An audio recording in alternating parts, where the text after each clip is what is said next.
অবশেষে সামনে এলো রাকিব হোসেন ও অন্তরা। ইয়াসিন মিথিলার অভিযোগের প্রেক্ষিতে এবার অবশেষে মুখ খুলেছেন রাকিব ও অন্তরা দুজনেই। তবে রাকিব প্রকাশ্যে এসে কি বললেন অন্তরা ও মিথিলাকে নিয়ে? সম্প্রতি সময় টিভির এক ইন্টারভিউয়ের মুখোমুখি হন রাকিব ও অন্তরা।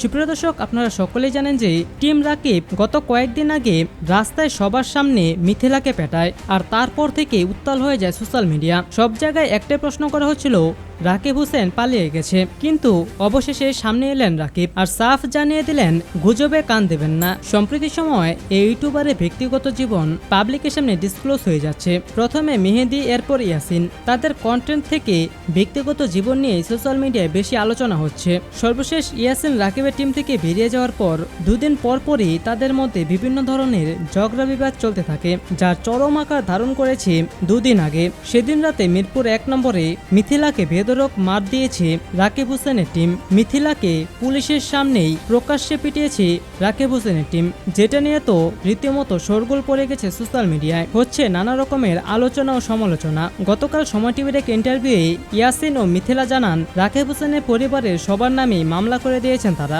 পুলিশ তাদের খুঁজছে এবং তারা সবাই নিখোঁজ আছে। তবে এই ঘটনার পর মুখে প্রায় কুলুপ পেতেছিল রাকিব হোসেনের টিমের সকলেই। তবে এই ঘটনার পরে প্রথমবার ক্যামেরার মুখোমুখি হলেন রাকিব হোসেন। সময় টিভির ইন্টারভিউ এসে রাকিব ও অন্তরা জানান নতুন করে নাটক সাজিয়েছে মিথিলা। এটা তার আগে থেকে প্ল্যান ছিল। প্রথমবার অন্তরার বোনের গায়ে হাত তুলেছিল মিথিলা নিজেই। তার পেটে ঘুষি মেরেছিল। তার সিজার করা হয়েছে 2 মাস আগে। পেটের শিলের ওপরই বেশ কয়েকবার কিল ঘুষি মেরেছে মিথিলা। এরপর সানজিদা ও ইতির গায়ে হাত তুলেছে মিথিলা।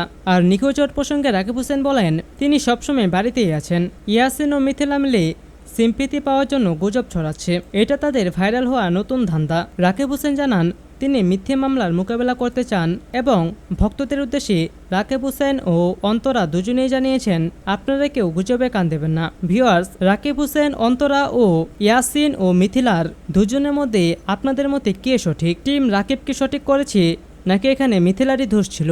এ নিয়ে আপনার মতামত কি? আপনার মূল্যবান মতামতটি নিচে কমেন্ট করে জানিয়ে দিন এবং এ নিয়ে পরবর্তী আপডেট সবার আগে পেতে চাইলে এখনই আমাদের এই চ্যানেলটিকে সাবস্ক্রাইব করে রাখুন। ধন্যবাদ সবাইকে।